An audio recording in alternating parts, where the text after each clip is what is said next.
Salam alaikum à tous et à toutes. Quand vous parlez à des gens aujourd'hui de religion, beaucoup vous disent « Oui, mais c'est bon, pourquoi ça serait l'islam qui a raison et non le christianisme ou le judaïsme ou peu importe ?» Mais quand vous parlez à des chrétiens, hindous, bouddhistes, etc., vous vous rendez vite compte que pour beaucoup, ils ne connaissent peu, voire rien de leur propre religion. Car s'ils avaient vraiment étudié, ils deviendraient eux-mêmes musulmans. Pourquoi ? Parce que toutes les religions et tous les prophètes ont annoncé la venue de Mohammed sallallahu alayhi wa sallam pour établir la vraie religion de Dieu sur terre. L'islam, la religion finale. La religion finale. La religion finale. Nous avons déjà pas mal parlé de l'annonce du prophète Mohammed sallallahu alayhi wa sallam dans la Bible et la Torah, ainsi que l'interdiction du porc, de l'alcool, du fait de porter le voile, etc. Il est dit dans la Bible qu'une femme doit prier voilée, ou sinon qu'on lui rase les cheveux, et donc qu'il n'est pas condamnable pour une femme d'être sans voile, tout comme dans le Coran. Dans Corinthiens chapitre 11, dans les versets 5 et 6, il est dit « Toute femme au contraire qui prie ou qui prophétise la tête non voilée déshonore son Dieu, c'est comme si elle était rasée. Car si une femme n'est pas voilée, qu'elle se coupe aussi les cheveux.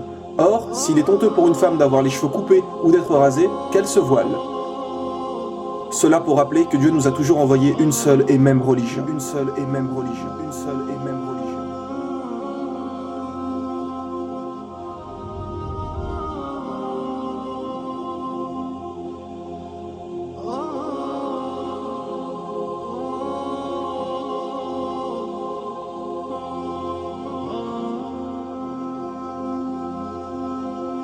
Et comme il avait été dit dans la saison 2, pour toutes les grandes religions, elles portent le nom d'un peuple ou de quelqu'un, sauf l'islam.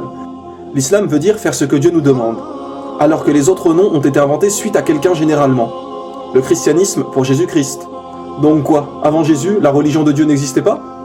Bien sûr que si, ce n'est que suite à Jésus qu'ils ont inventé le christianisme. Idem pour le judaïsme, le peuple de Judée, l'hindouisme. L'étymologie du mot hindou vient de hindou en langue persane, qui est une rivière qu'ils considèrent comme sacrée. Le nom fait en fait référence au peuple qui vit là-bas. Le bouddhisme avec Bouddha. Le prophète Bouddha, qui en réalité s'appelait Gautama, n'a été appelé Bouddha qu'après sa révélation. Car Bouddha veut dire recevoir une révélation, un éveil. Et aujourd'hui, tout le monde vénère des statues de Bouddha, alors que celui-ci n'a jamais réclamé la divinité. Gautama n'a jamais dit ça. Ce n'est qu'après sa mort que les gens ont commencé à lui vouer un culte. Et si vous étudiez vraiment sa vie et ses enseignements, vous ne verrez pas de différence entre l'islam et le bouddhisme.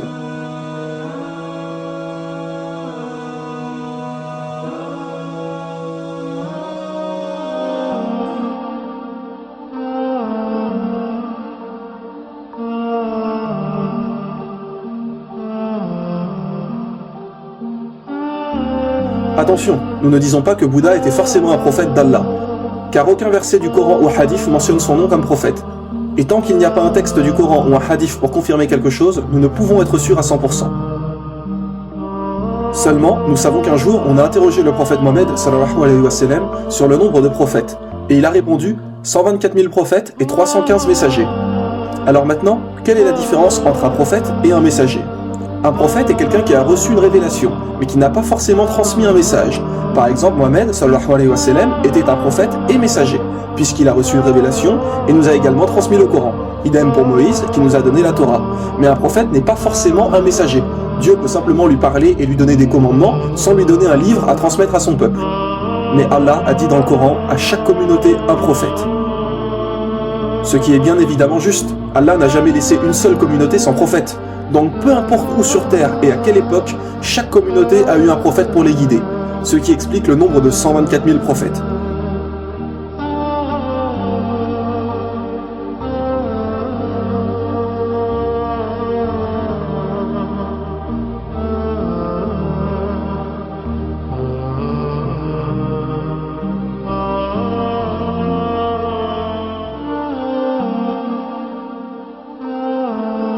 Donc, il est tout à fait possible que Bouddha était un prophète. Dans les livres hindous, il est également dit qu'il n'y a qu'un Dieu unique. Il est même dit dans leur livre sacré Svetasvatara, Upanishad, chapitre 4, verset 19, et également dans le Yajurved, chapitre 32, verset 3, Natasya Pratima Asti, qui veut dire « Pour Dieu, il n'y a pas de Pratima ». Pratima signifie image, représentation, idole, etc. Donc pour Dieu, il n'y a pas de représentation, d'idole, d'image, de statue, de photo ou peu importe. On ne représente pas Dieu. Ce n'est encore une fois que des inventions des humains de prier devant les statues et de vénérer des idoles, comme pour Jésus.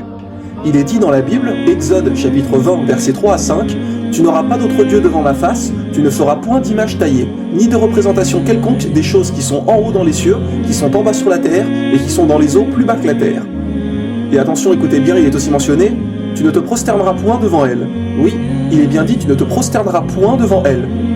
Alors comment se fait-il que les gens dans les églises prient devant des statues de Jésus crucifié, que l'on voit des portraits de Marie tenant Jésus dans ses mains partout? Que les gens prient sur Marie et sur Jésus sur la croix? Parce qu'encore une fois, les gens n'ont aucune connaissance des livres et ne suivent que ce qu'on leur a dit. Mais dites-moi, qui a reçu une révélation, les commandements de Dieu? Ce sont les prophètes. Alors ce sont les enseignements des prophètes qu'il faut suivre, et non tout et n'importe quoi. Les gens prennent des statues pour des dieux. Imaginez si la statue tombe et se casse. Alors ça y est, Dieu est mort? Un peu de logique, voyons. Il n'y a qu'un seul Dieu, qu'un seul message. Il n'y a qu'un seul Dieu, qu'un seul message. Il n'y a qu'un seul Dieu, qu'un seul message. La venue du prophète Mohammed, sallallahu alayhi wa sallam, est également mentionnée dans les livres hindous. Oui, mes frères et sœurs. Il est dit dans les Védas, le livre sacré des hindous, en Kalki Purana, chapitre 2, versets 5, 7, 9 et 15, et donc à 4 reprises, la venue du prophète Mohammed, sallallahu alayhi wa sallam. Il est dit que le Kalki Avatar viendra. En français, Kalki Avatar veut dire messager. Donc, on annonce la venue d'un prophète. Et que ce Kalki Avatar sera le dernier des prophètes et qui guidera toute l'humanité. Tiens donc, quel prophète a bien expliqué être le dernier et guide pour l'humanité?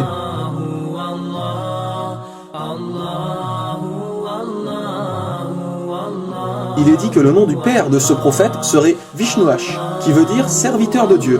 Bien évidemment, il parlait la langue hindoue. Mais si on le traduit en arabe, Vishnuash veut dire Abdallah. Et que veut dire Abdallah? Cela veut dire serviteur de Dieu. Et le père du prophète Mohammed s'appelait Abdallah. Il est également dit dans le livre des hindous que le nom de la mère de ce prophète est Sumati, qui veut dire en français paix et sérénité. Si on traduit Sumati en arabe, cela veut dire Amina. Et tiens donc, comme par hasard, comment s'appelait la mère du prophète Mohammed, sallallahu alayhi wa sallam? Elle s'appelait Amina. Il est aussi dit qu'il recevra sa première révélation dans une grotte. Le prophète Mohammed a reçu la révélation dans la grotte du mont Hira. Qu'il aura 4 grands compagnons, référence sûrement aux 4 califes bien guidés. Numéro 1, Abu Bakr, numéro 2, Omar ibn Khattab, numéro 3, Othman, et numéro 4, Ali. Et il y a encore de nombreuses descriptions de ce dernier prophète, de comment il vivait, ce qu'il mangeait, etc. Comme par exemple, il est dit qu'il mangeait des dattes et des olives, nourriture plus que courante à l'époque du prophète Mohammed en Arabie Saoudite. Il est dit que celui-ci sera né dans une noble et respectée dynastie de son pays, et nous savons qu'il est de la famille des dirigeants de la Mecque qui sont les Quraysh. Mais que faut-il de plus pour comprendre? Pour ceux qui disent que les hindous pensent que ce prophète annoncé n'est pas encore venu, sachez qu'il est mentionné que ce prophète mènera des batailles au sabre, à l'arc et qu'il aura des chevaux. alors qu'à notre époque, les batailles sont plus avec des armes à feu, avions, chars, etc. Alors mes frères et sœurs, vraiment, que faut-il de plus pour comprendre? Mohammed sallallahu alayhi wa sallam a été annoncé, et il faut le suivre. Comme dit Jésus, il est celui qui vous guidera dans toute la vérité, dans toute la vérité, dans toute la vérité, dans toute la vérité. L'islam est la religion de Dieu, la religion originale, la religion finale, la religion finale.